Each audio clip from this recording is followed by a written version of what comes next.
안녕하세요. 생생법률쇼 이지원입니다. 오늘 생생법률쇼에서는 한 주 동안 우리 사회를 떠들썩하게 했던 사건, 사고를 짚어보고 분석하는 시간 함께하는데요. 이 시간 법무법인 수도의 박미랄 변호사와 함께하겠습니다. 어서 오세요. 안녕하세요. 박미랄 변호사입니다. 네, 지금 이 방송은 유튜브를 통해서도 실시간으로 함께 방송되고 있습니다. 많은 시청 부탁드리고요. 유튜브를 통한 소통의 창구도 활짝 열어두겠습니다. 방송 중 궁금하신 질문들 올려주시면 답도 해드릴 테니까요. 많은 참여 부탁드립니다. 여러분은 지금 생생법률쇼와 함께하고 계십니다.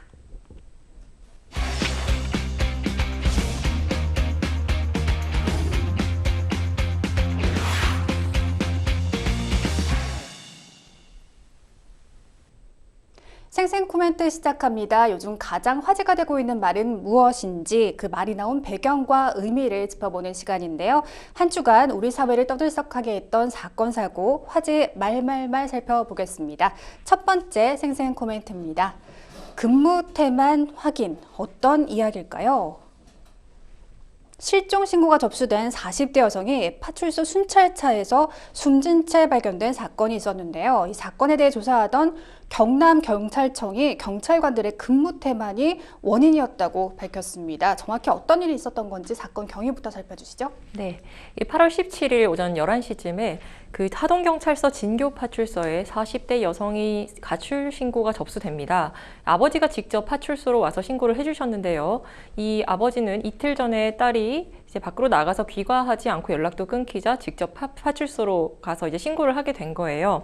3시간 후인 약 2시쯤, 오후 2시경에 이제 파출소에 근무하는 경찰관이 순찰을 하기 위해 이 A양을 찾기 위해서 순찰차를 타려고 하는데요. 그 순찰차에 A양이 쓰러져 숨진 채 있었던 겁니다. 그래서 이제 이게 어떻게 된 건지 국가수 부검을 해봤는데요. 부검 결과 고체온증으로 사망한 것으로 추정된다는 소견이 나왔습니다. 이 A씨가 사망한 추정 시간을 보면은 16일 오후 2시 전후로 나왔습니다. 그래서 이제 파출소 외부에 설치된 CCTV를 확인해 봤는데요. 그 확인 결과 A씨는 전날, 그러니까 이제 신고하기 전날 16일 새벽 2시에 순찰차로 들어갔다가 나오지 못하고 갇혀서 숨진 것으로 파악됐습니다. 그런데 이 숨진 A씨 사망 추정 시간이 아까 16일 오후 2시 전후라고 했잖아요. 네네. 그런데 이제 사망 추정 시간을 보면은 12시간은 그 안에 살아 있었던 것으로 이제 파악이 되고요. 36시간 동안 그 순찰차 안에 있다가 이제 확인된 것인데요. 상당히 고통스러웠겠네요. 네네네, 그렇죠. 근데 네. 순찰차 한번 타보셨나요?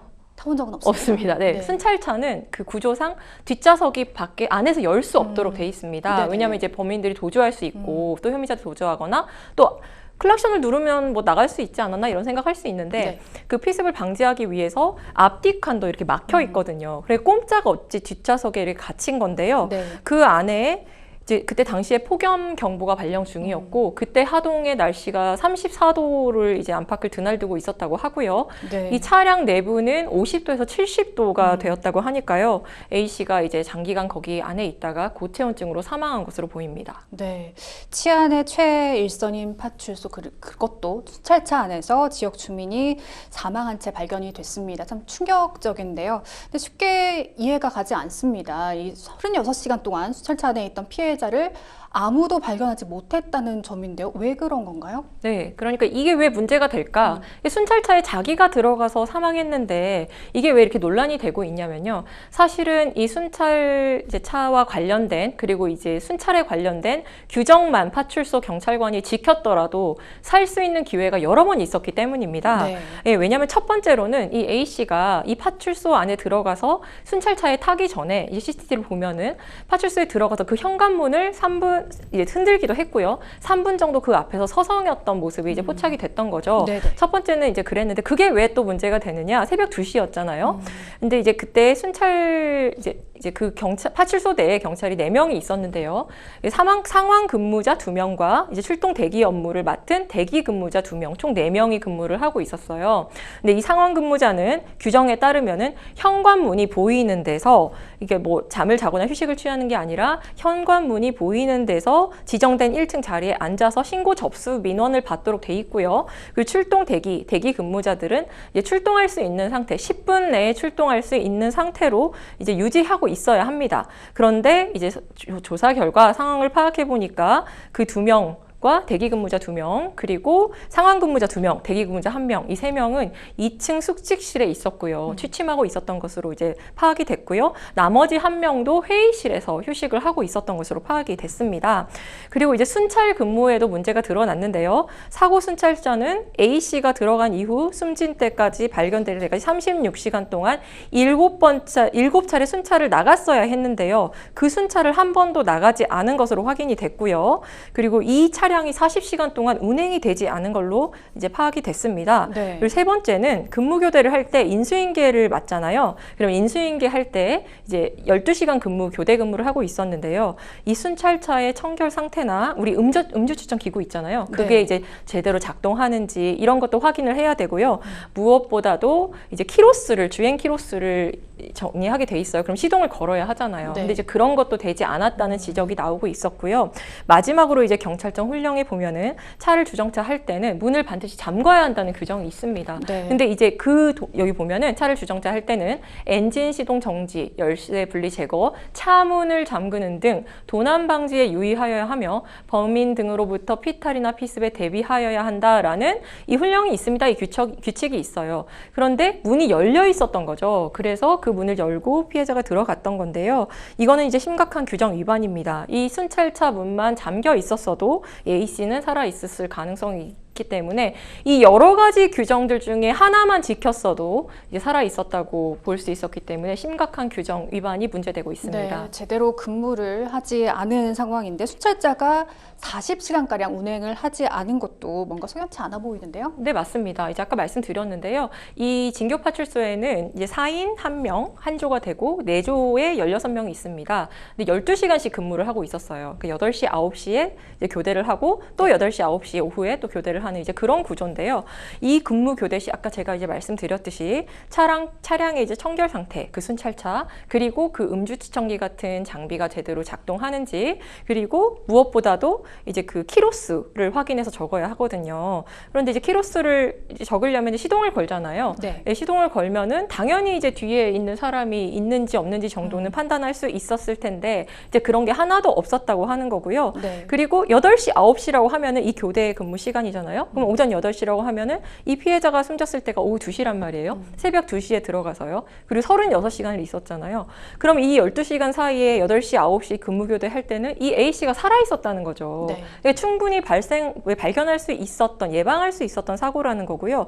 그래서 이제 그 파출소 직원들의 얘기를 들어보면은 차량 이거 운행 기록 했는데 뒷좌석에 있어서 발견하지 못했다라는 주장을 처음에 했었어요. 근데 원래 이제 시동을 딱 걸면은 블랙박스가 자동 녹화가 된다고 해요. 근데 알고 보니까 45시간 정도를 한 번도 시동을 걸지 않은 것으로 파악이 블랙박스에 녹화된 게 없었고 하나도 없었던 거죠. 아예 네. 켜진 적이 없었다는 거죠. 그리고 이제 파출소 앞에 주차장에 이게 앞에 바로 주차장이 있는데 민원인들도 있고 순찰도 해야 하는데 어떻게 이 여성이 발견되지 않았나. 그래서 좀 안타까운 사고였습니다. 네, 근무해야 할 시간에 잠을 자고 순찰도 도들지 않고 들수록 총체적 부실로 인한 사건이라는 생각이 듭니다.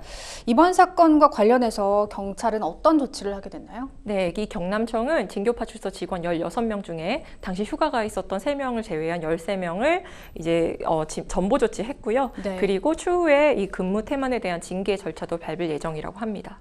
네, 정말 민중의 지팡이로서 국민들의 안전을 지키기 위해서 늘 수고해 주시는 경찰분들의 노고를 모르는 건 아니지만 이번에는 너무나도 안타깝게 생명을 잃은 만큼 재발 방지 대책 마련도 시급할 것 같습니다. 계속해서 다음 생생 코멘트 만나볼까요? 운행 중 게임 시청 고발할 것. 운행 중에 게임 시청이라는 말이 그 말만으로도 아찔한데요. 지하철 4호선 전동차를 운행하던 기관사가 운행 도중 휴대전화로 게임 영상을 보다가 적발되는 일이 있었습니다. 한국철도공사죠. 이 코레일은 해당 기관사를 철도안전법 위반으로 고발할 방침이라고 하는데요. 변호사님, 이 사건이 어떻게 알려진 겁니까? 네, 이 사건은 온라인 커뮤니티 블라인드라고 있어요. 직장인들이 이렇게 사용하는 이제 커뮤니티 정보 공유 커뮤니티인데요. 거기에 코레일 내부 게시판에 직장 게시판에 거기에 한 이제 직원이 그 그 사진을 올리면서 알려지게 됐는데요. 그 사진 속에는 관제 조작판 앞에서 기관사가 한 손으로 휴대전화를 든 채 게임 영상을 시청하고 있는 것이 밝혀졌습니다. 근데 그 시간을 확인해 보니까요. 오후 6시를 막 넘긴 때로 퇴근길로 이제 분빈 시간이었던 것이죠. 이 코레일 조사에 따르면 A씨는 지난달 29일 6시 8분 정도에 지하철 4호선 오이도행 전동차를 운행하던 중에 4호선 동작역 부근에서 자신의 휴대전화를 이용해 게임 영상을 보고 있었던 것으로 확인됐습니다. 네,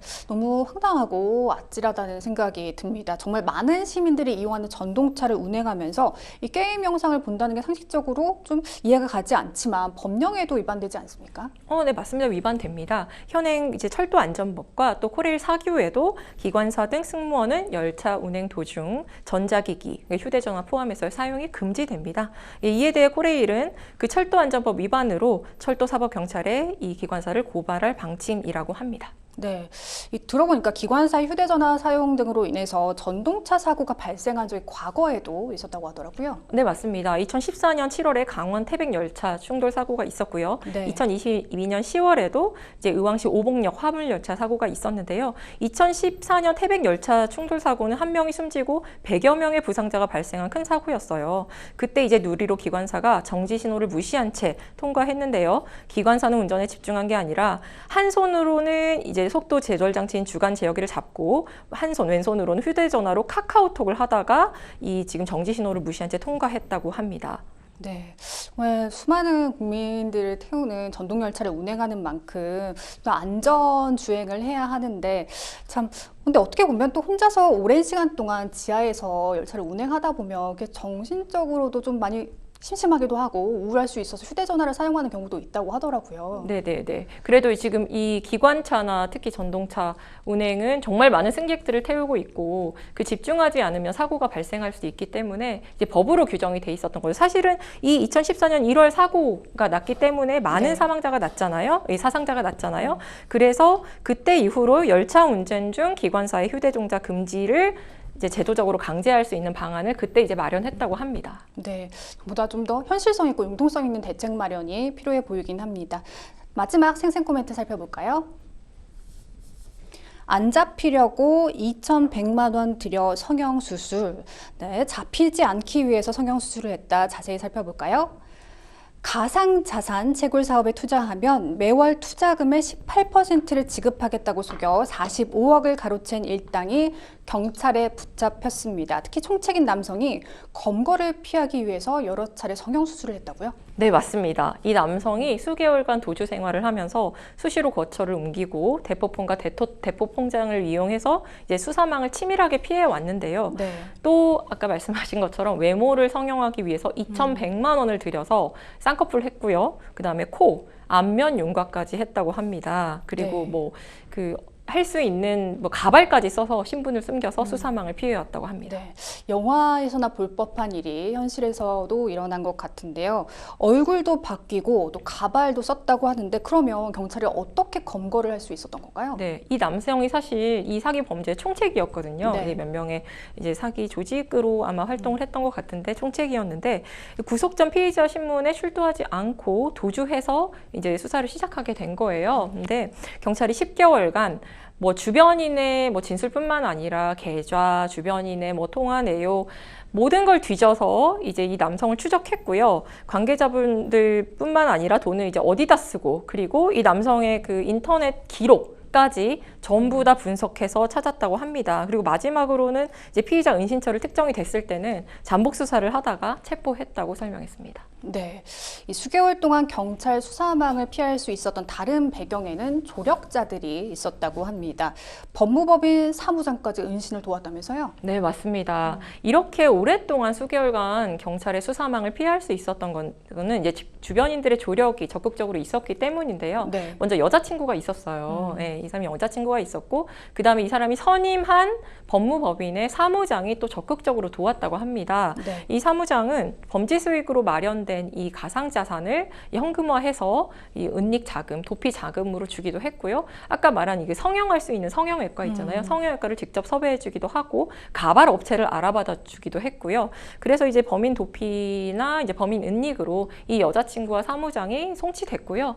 다만 이 사무장에 대해서는 도주 우려가 없고 했고 또 수사를 열심히 받았다는 이유로 그 구속영장은 기각됐습니다. 그러면 처벌이 내려지는 게 아닌가요? 처벌되죠. 처벌되기 위해서. 예, 네. 그렇죠. 이제 구속되는 구속영장은 기각이 됐는데요. 네. 그 일단은 그 검찰로 송치가 됐고요. 그리고 이제 범인 도피 아마도 범인 은닉죄로 예, 조사를 더 받을 예정입니다. 네.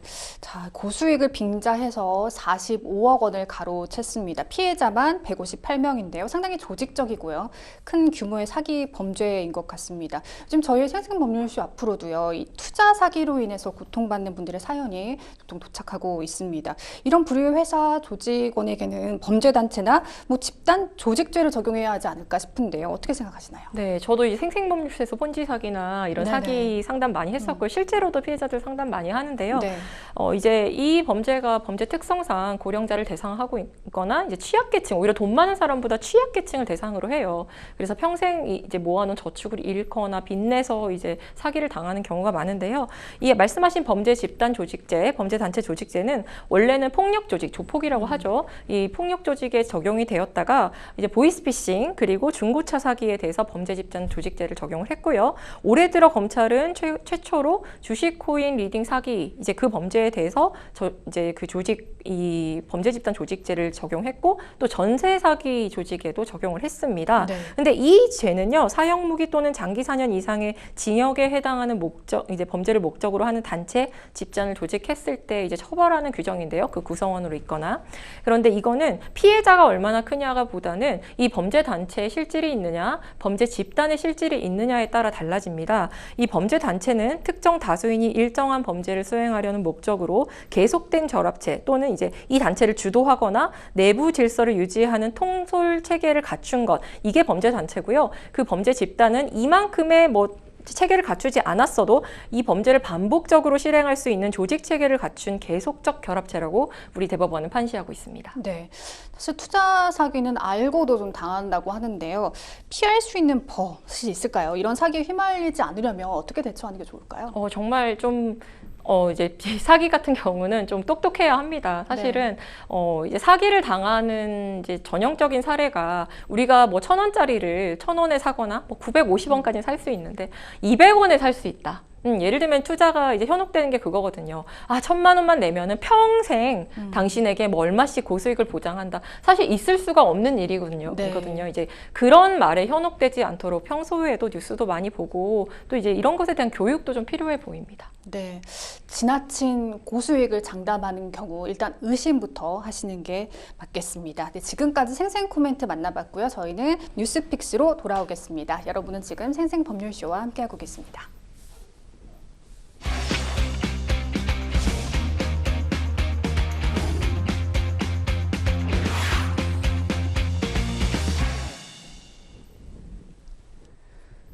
분야별 가장 핫한 소식을 집중 분석해보는 시간이죠. 뉴스픽스 시작하겠습니다. 오늘 만나볼 첫 번째 주제는요.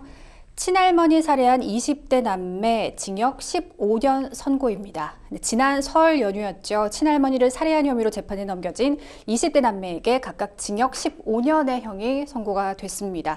이들이 할머니를 살해하게 된 경위는 무엇인지 살펴보고 이 같은 존속 살해 사건이 끊이지 않는 이유까지 짚어보겠습니다. 사실 올 초 이 사건이 상당히 시끄러웠습니다. 설 연휴 할머니 댁을 찾은 손자가 할머니를 살해했는데요. 왜 손자가 할머니를 살해하게 됐는지부터 살펴주시죠. 네, 그 올해 초에 벌어진 일이죠. 그 다른 날도 아니고 명절에, 설 명절에 벌어진 일이었는데요. 이 범행이 친누나와 이 손자가 친누나와 범행을 미리 공모한 사실까지 드러나 충격을 줬는데요. 사실은 이제 가족사를 잠깐 보면은요, 이 손자가 어린 시절 부모님이 이혼해 누나와 아버지와 함께 살다가 2016년에 아버지가 돌아가시고 혼자 경기도에서 살고 있었다고 합니다. 그런데 이제 지적 장애가 있었어요. 이 손자분이. 그래서 지적 장애가 이제 있었기 때문에 이 할머니가 이 손자를 위해서 뭐 식사나 월급이나 또 사회보장 급여나 그리고 그런 걸 모든 이제 용돈까지 다 챙겼다고 해요. 근데 왕래를 많이 하지는 않았는데 매일 전화 통화를 했다고 하고요. 그 정해진 용돈으로 생활하도록 이제 좀 타이트하게 관리를 했던 것 같습니다. 급여가 좀 적게 들어온 달에는 할머니가 직접 회사로 전화해서 왜 이 급여가 적게 들어왔는지 확인까지 했다고 합니다.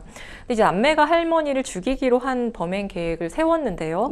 원래 누나가 원래 이제 주도적으로 했던 건 아니었고요. 원래는 중재를 하는 역할을 했다고 합니다. 네. 그러다가 설날을 빌미로 이 남매가 할머니를 살해할 계획을 세웠고요. 이제 모의를 한 다음에 숨쉬지 않는다고 119에 신고하자까지 계획을 다 세웠다고 합니다. 이제 범행 당일이 올해 2월 9일이었는데요. 손자는 이제 그 가해자인 손자는 천안역에서 누나를 만나서 설 선물 명목으로 굴비하고 과일을 누나로부터 전달받습니다. 그리고 나서 이제 혼자서 부산 남구에 살고 있었던 할머니를 방문을 하는데요. 저녁 무렵부터 말다툼을 시작했다고 해요. 그리고 나서 이제 이 손자가 할머니를 폭행하기 시작했고 벽에 밀쳤고 그리고 나서 할머니가 숨을 쉬지 않는 것을 확인하고 119에 신고를 했다고 합니다. 당시 이제 신고 받고 출동했을 당시에는요. 할머니가 심정지 상태로 병원 응급실로 이제 이송이 됐는데요. 바로 숨졌다고 합니다. 네, 같이 살지 않았더라도 매일 전화 통화를 했다면 상당히 친밀한 관계였을 것으로 보이는데요. 말다툼까지 좀 계획된 걸까요? 이제 그렇지는 않은 것 같아요. 사실은 그 경제적인 압박이 좀 있었다고 합니다. 그렇게 이제 관리를 해주시니까 할머니께서 이제 그것 때문에 좀 스트레스를 받았던 것 같고요. 이제 거기에다가 할머니랑 평소에도 이 경제적인 부분을 통제하는 것에 대해서 상당한 불만을 가지고 있었다고 합니다. 그렇군요. 네. 이 누나의 경우 공범이 아니다 이렇게 주장을 했는데요. 동생과 함께 징역 15년형이 선고가 됐습니다. 재판부가 이 누나에게도 죄를 묻게 된 배경이 있을까요? 네, 그러니까 상당히 좀 특이하잖아요. 네네. 누나가 공범인데 뭐 현장에 있지도 않았어요. 그런데 똑같이 15년형을 받았거든요. 네. 근데 이게 사실은 공범은 아니거든요. 지적장애가 있는 이 동생이 누나로부터 심리적 지배를 받았을 가능성 때문에 사실 재판도 분리해서 했습니다. 네. 네, 이거를 좀 살펴보면요. 그 원래 제가 말씀드렸지만 누나가 이 동생과 할머니를 상당히 중재하는 역할을 해왔어요. 네네. 예, 이제 할머니께서 이제 그 동생에 대해서 경제적 관리를 좀 타이트하게 하기 때문에 이 누나가 거기에 대해서 중재를 해왔는데 어느 순간 돈 문제로 이제 누나도 강한 불만을 가지게 됐다고 합니다. 그래서 이제 어느 날 동생이 할머니를 죽이고 싶다 이렇게 말을 하니까 할머니를 살해하기 위한 방법을 누나가 제시를 하는데요. 뭐 납가루 중독 혹은 뭐 곰팡이를 먹이는 방법을 뭐 이야기하기도 했고요. 실제로 그 곰팡이를 배양까지 했다고 합니다. 네. 네, 그리고 나서 이제 자기를 이제 워낙 믿고 의지하는 동생이다 보니까 동생에게 살해 계획을 말하고 이제 사고사나 낙상사로 위장하자 이런 방법까지 알려주면서 이제 기능적 행위 지배라고 해요. 예, 기능적 행위 지배를 해서 공동정범으로 재판을 받게 된 거고요. 이 누나가 설 연휴에 이제 부산으로 내려가기 전 누나는 이렇게 주장을 했어요. 기차에서 나는 마지막으로 동생을 말렸다. 이거 하지 말자. 이제 그런 얘기를 하거든요. 근데 재판부가 여기에 대해서 판결할 때 뭐라고 하냐면요. 한두 번 피고인을 말렸다고 해서 범죄 실행이 단절되지 않았다. 이제 공모를 했거나 이제 같이 한 걸로 보는 거거든요. 사실 네네. 누나가. 이거를 기능적 행위 지배라고 하거든요. 계속된 심리적 강화와 이 심리적 지배 때문에 이 사건 범행이 이르렀기 때문에 이 누나의 주장은 받아들이지 않았고요. 네. 뭐 그래서 공동정범으로 15년의 징역을 각각 받게 된 거죠. 네. 근데 이 동생의 경우 지적장애 2급, 이게 지적장애가 있다고 해도 의사소통은 누나와 좀 원만히 됐던 것으로 보이는데요. 누나의 경우 지적장애는 없었던 거죠? 네, 그렇습니다. 네. 이 처음에 이 남매는 줄곧 할머니로부터 폭행을 당해왔다. 방어하다가 사망에 이른 것이다. 이렇게 주장했다고 합니다. 이 사실은 어떻게 밝혀내게 된 겁니까? 네, 이 사건이요. 처음에 이제 긴급 체포됐죠. 이제 현장에서 긴급 체포돼서 검찰에 구속되었다 검찰에 송치됐는데요. 계속 그런 얘기를 했었어요. 할머니한테 폭행당했다. 그리고 방어하다가 사망한 거에 된 것이다. 불화가 아주 잦았다.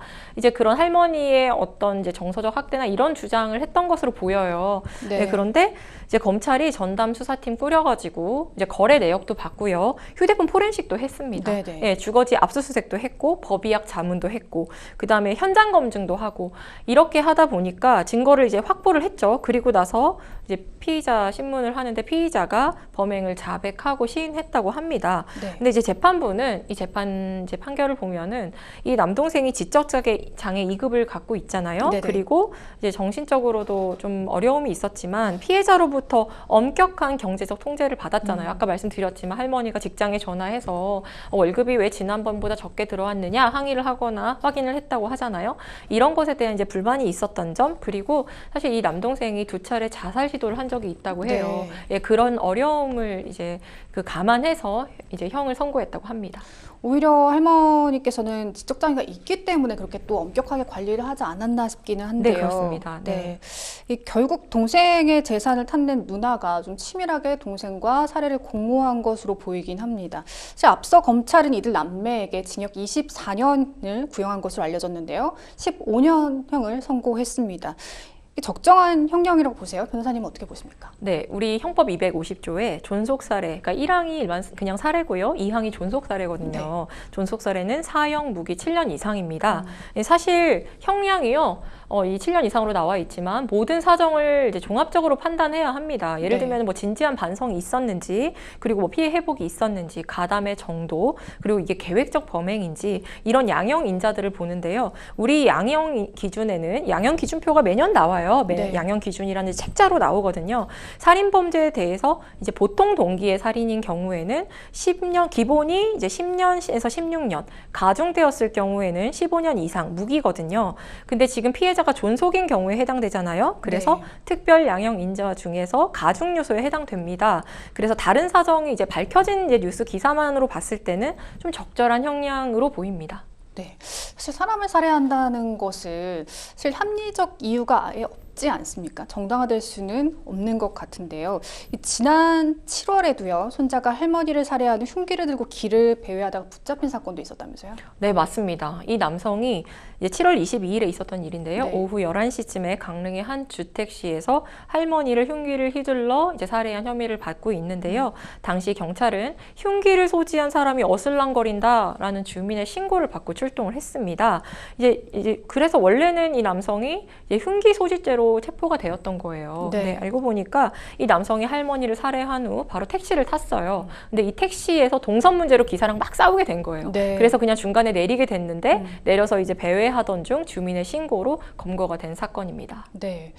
또 유년 시절 지속적인 가정 폭력이 쌓여서 성인이 된 후 조부를 살해한 사건도 있었죠. 네, 뭐 아까 말씀하셨지만 살해의 어떤 동기도 용서될 수 없다 이렇게 말씀을 하셨죠. 그런데 사실 살인 사건 같은 경우는 그냥 요즘은 이제 묻지마도 많긴 한데요. 네네. 보통은 동기가 동기가 보통은 있습니다. 있는 분명하게 사건, 있군요. 예, 그렇죠. 이제 보통 동기가 있는 사건인데 이 사건 보면 이제 20대 손자가 자신의 할아버지를 무참히 칼로 여러 번 찔러서 이제 네. 살해한 혐의를 받고 있는데요. 이 남성은 어린 시절 할아버지가 자기를 폭행하고 할머니를 괴롭히는 것을 이제 봤다고 해요. 그래서 이제 살인을 하게 했다고 하는데요. 실제로 이제 조사를 해보니까 이 할아버지가 과거에 가정폭력으로 여러 차례 경찰에 신고된 전력이 있었다고 합니다. 네. 이렇게 조부, 조모뿐만 아니라 부모를 살해하는 존속 살해 사건도 심심치 않게 발생하고 있습니다. 어떤 사건들이 있었죠? 네, 지난해 10월에 이제 40대 남성이 어머니를 살해한 사건이 있었는데요. 그 또 이제 동기를 들어보니까 네. 특정 종교를 강요했다. 그리고 냉장고에 이렇게 상하고 썩은 음식을 자기한테 먹게 했다라는 동기의 이제 그런 진술이 있었어요. 근데 알고 보니까 이분이 이제 정신질환이 있었어요. 정신질환이 있었고 조현병이 있었는데 이게 이제 망상이었다고 합니다. 예, 그래서 존속살해인데도 상대적으로 이제 좀 가벼운 징역 12년을 선고받았는데요. 이런 심신 장애가 고려된 것이 아닐까 싶습니다. 그리고 또 네. 이번 살인 사건은 아닌데요. 최근 이제 부모를 살해해달라고 청부살인을 의뢰한 10대 학생도 있었습니다. 네. 이 사건은 좀 특이한데요. 청부살인이나 뭐 장기 매매를 대신해주겠다라는 인터넷 광고 글을 보고 이 학생이 연락을 했습니다. 이 학생이 연락하니까 이제 그 남성이 광고를 게재한 남성이 3천만 원을 주면 원하는 대로 청부살인을 해주겠다. 일단 돈을 입금하라라고 네. 이야기를 했어요. 그래서 뭐 두 차례에 걸쳐서 이 학생이 70만 원을 입금합니다. 입금하는데 받고 나서 이제 도저히 3천만 원을 줄 수 없잖아요. 계속 3천만 원 달라고 하니까. 그래서 이 학생이 나는 도저히 돈이 없어서 이 의뢰를 취소하겠다 이렇게 얘기를 합니다. 그랬더니 이 이제 청부살인을 하겠다는 이 업자가 뭐라고 하냐면 이 지금 중국 공포 애들이 이미 여기에 착수해서 너희 부모를 찾고 있다. 네. 만약에 돈을 보내지 않으면 장기 매매로 진행하겠다라고 협박을 했고요. 그리고 이제 돈 송금 안 하면 신상까지 다 이제 공개하겠다고 협박을 했습니다. 결국 이 남성이 사기와 공갈 미수로 기소됐고요. 이제 재판부는 징역 1년에 집행유예 3년을 선고하기도 했습니다. 네. 어린 학생이 청부 살인을 계획했다는 것도 상당히 네, 충격적입니다. 충격적이죠. 사실 우리가 어릴 때 가족이라는 가장 친밀하고 소중한 관계라고 배우고 자라지 않았습니까? 이렇게 하지만 많은 시간을 함께하기 때문에 항상 사이가 좋을 수만은 없습니다. 근데 이렇게 살해라는 극단적인 결과로 치닫는 경우를 보면 참으로 안타깝습니다. 이렇게 존속 살해가 끊이지 않는 이유 과연 뭘까요? 네, 2022년에 경찰청 범죄 통계 중 이제 살인 미수까지 포함한 통계를 보면요. 그 범죄 429건 중에서 92건이 친족과 관련해서 일어난 범죄로 파악됐습니다. 네. 그리고 지난해 자신의 존속, 그러니까 부모나 조부모를 살해한 사건은 25건이나 됩니다. 네. 근데 보통 이제 존속범죄 신고 현장에 가보잖아요. 이제 존속 상해나 주변에서 신고해서 가보면은요. 보통 이제 부모 자식 간인 경우에 뭐 조부모라도 이 손자나 자녀의 처벌을 원하지 않아요. 이게 뭐 이렇게 이제 체포가 돼도 이거 하지 말라고 자기 괜찮다고 그렇게 얘기를 많이 하거든요. 그리고 또 이제 재판을 받을 때도 아, 우리 아들 죄 없다, 착하다 처벌을 이러면서 원하지 않는다. 선처 탄원서를 써주는 네. 경우가 정말 많아요. 네. 그래서 그 이제 존속상의 존속 폭행을 딱 검색을 판례를 하잖아요. 그러면은 정말 목을 조르고 아주 정말 심각한 폭행이고 협박이고 있어도 뭐 밥을 3숟가락이나 준 그런 사건도 있었거든요. 네. 아버지가 이제 유언장으로 공증하니까 아버지한테 이제 밥을 3숟가락만 주고 빨리 돌아가시라. 어머니한테 아버지 보는 앞에서 쥐약을 넣어라 밥에. 이렇게까지 하다 목을 조르기까지 했는데 이제 그 사건의 피고인도 징역 10개월에 집행유예 2년이 나왔거든요. 이렇게 집행유예가 굉장히 많이 나와요. 그거는 선처 탄원서가 이제 피해자인 부모들이 선처 탄원서를 내고 봐달라고 네. 이게 선처를 탄원하기 때문이거든요. 이거는 양형 기준에 그렇게 돼 있기도 하고요. 그렇다 보니까 계속 가벼운 이제 경한 처벌을 받게 되고 가볍다는 인식이 있잖아요. 그러다 보니까 재범의 위험이 굉장히 높고요. 네. 이 좀 존속상해나 존속 폭행은 또 반복되는 범죄이기도 합니다. 우리 형법을 보면 존속 살해와 일반 살인을 구분해서 본다고 하는데요. 일반 살인보다 형이 무거운가요? 그렇죠. 우리 네. 헌법 250조에 보면은 말씀드렸지만 이제 사람을 살해한 자는 사형 무기 또는 5년 이상의 징역이에요. 그런데 이제 존속 살해죠. 2항인데 자기 또는 배우자의 직계 존속을 살해한 자는 사형 무기 또는 7년 이상의 징역에 처해한다고 규정돼 있습니다. 네. 근데 부모가 자식을 죽이는 경우 비속 살해라고 하죠. 존속 살해죄는 있는데 비속 살해죄는 없다고 합니다. 이유가 무엇일까요? 원래는요. 들어보셨는지 모르겠는데 영아 살해죄라고 있었어요. 네. 그러면 이제 영아 살해니까 좀 더 형량이 높을 것 같지 않나요?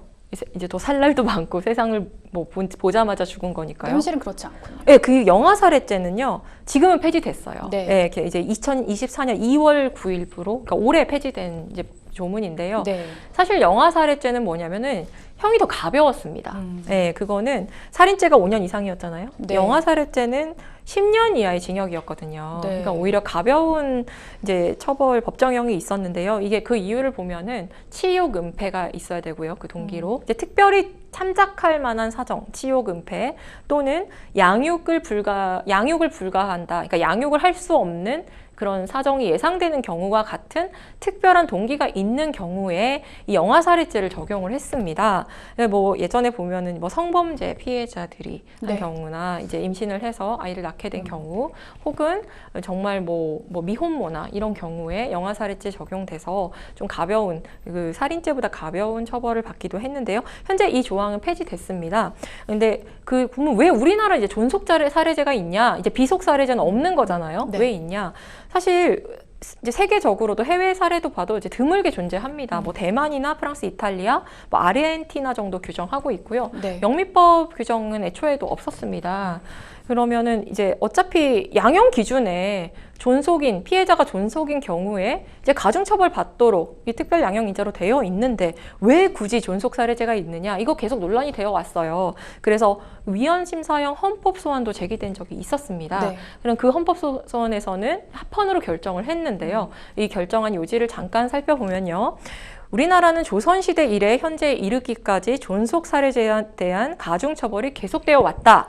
그러한 입법의 배경에는 우리 사회의 효를 강조하는 유교적 관념 내지 전통 사상이 자리 잡고 있다. 그리고 존속 사례는 그 폐륜성에 비추어 일반 사례에 비해서 고도의 사회적 비난을 받아야 할 이유가 있는 점, 그런 점에 비추어서 평등원칙에 위반된다고 볼 수 없다. 그래서 합헌 결정을 했거든요. 그래서 결국은 왜 존속 사례가 있느냐? 이것은 유교 사상 등 우리나라의 문화적 배경이 반영된 결과라고 보시면 되겠습니다. 네. 자, 계속해서 발생하는 존속 사례, 존속 범죄를 줄이기 위해서 어떤 대책이 필요할까요? 네, 사실 저는 형을 가중한다고 해결될 일은 아닌 것 같아요. 어차피 네. 형이 7년 이상이잖아요. 네. 무기 사용도 돼 있으니까요.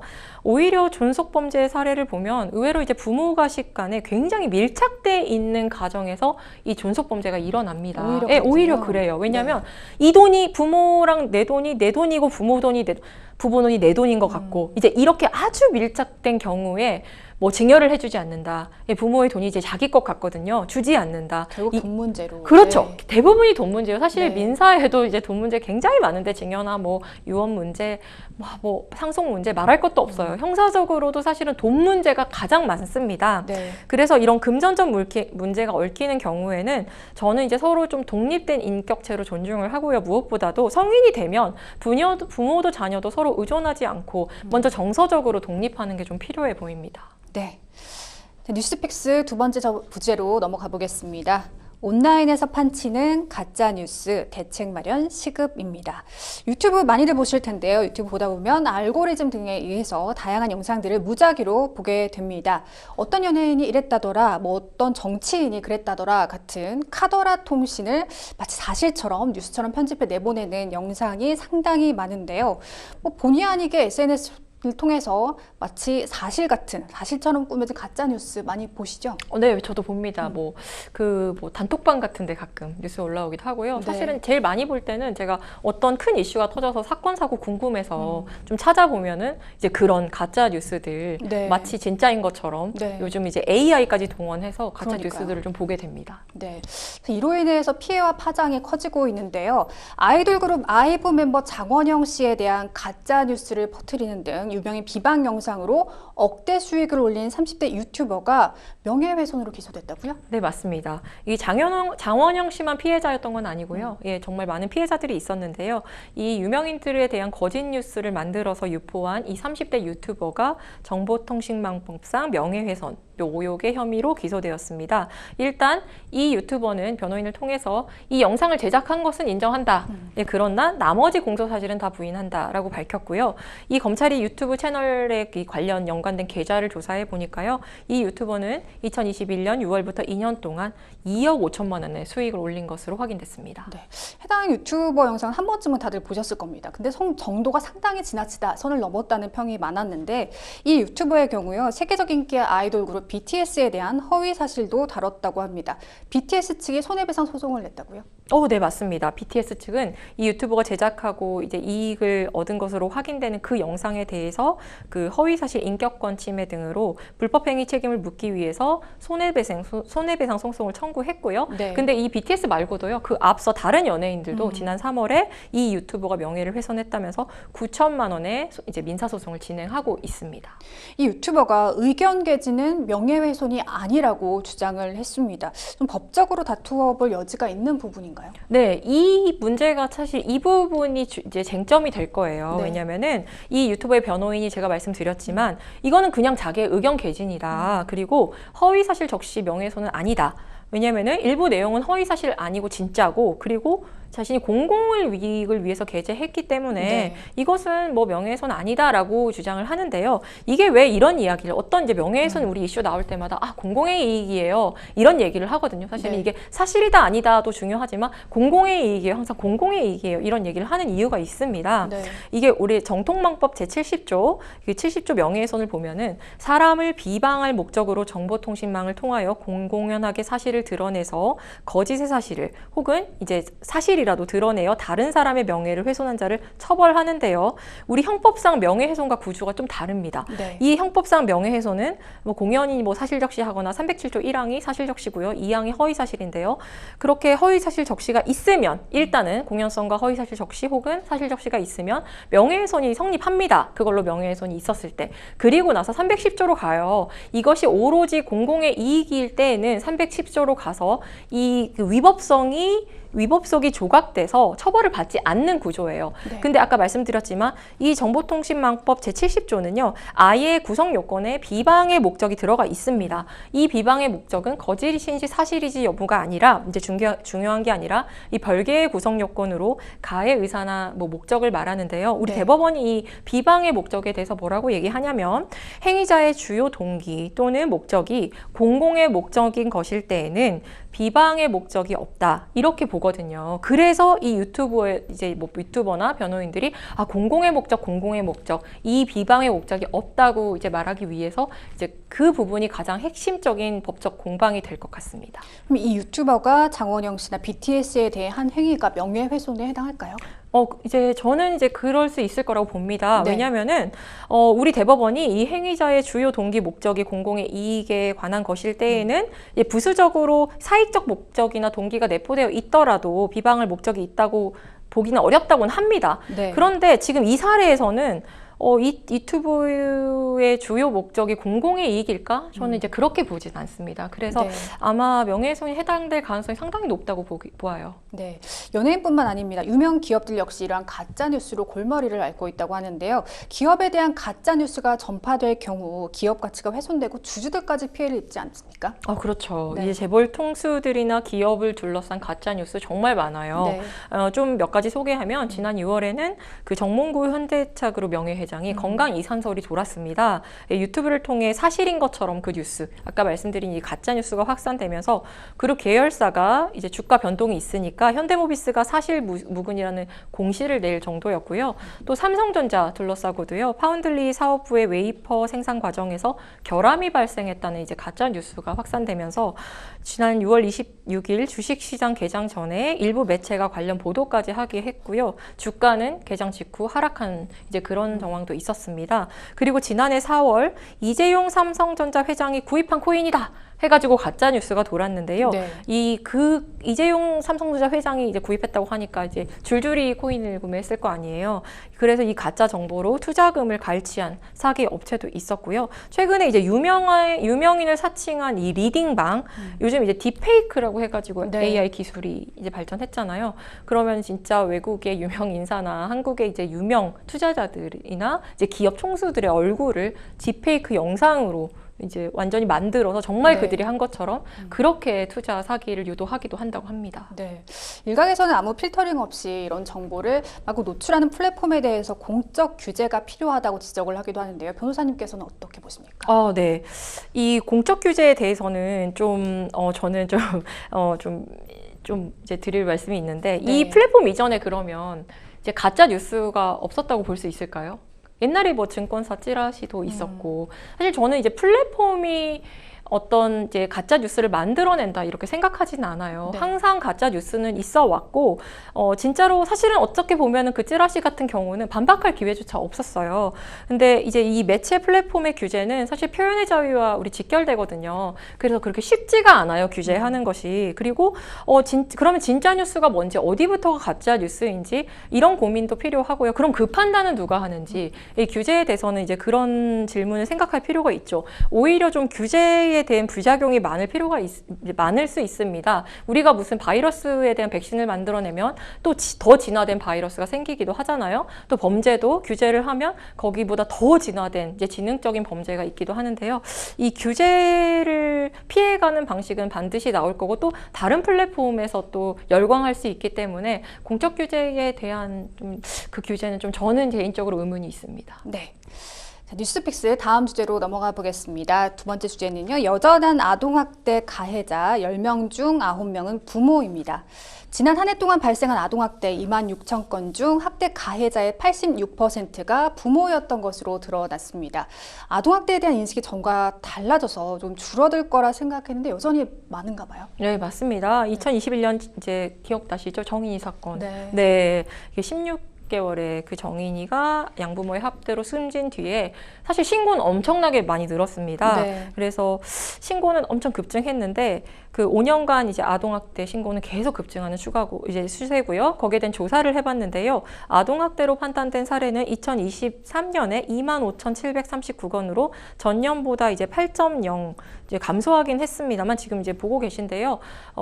이제 3만 건, 3만 900, 3만 7천, 2만 7천, 2만 5천 건. 이게 부모가 굉장히 높죠. 2023년 보면은 2만 2천. 106건으로 굉장히 높습니다. 지금 2023년보다 2022년보다 약간 감소했지만 여전히 높은 수치입니다. 네.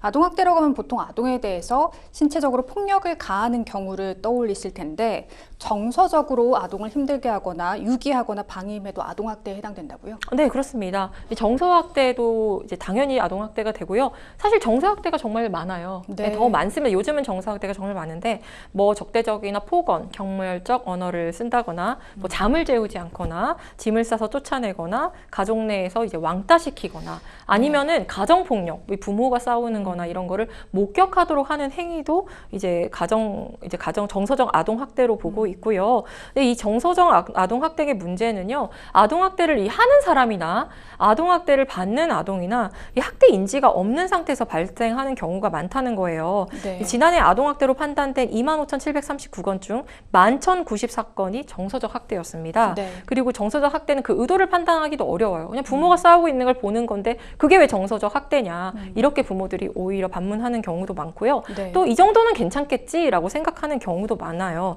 그래서 또 이제 피해자가 아동이잖아요. 네. 예, 이런 비물리적 학대는 또 아동이 신고하기도 어렵기 때문에 그렇죠. 사실상 신고와 처벌로 줄이기는 굉장히 어려운 현실입니다. 네. 얼마 전 수영장에서 초등학생의 머리를 물속에 넣은 남성이 경찰에 붙잡혔습니다. 이 남성이 내 아이 몸에 물이 세게 튀어서 화를 조절하지 못했다 이렇게 진술을 했는데요.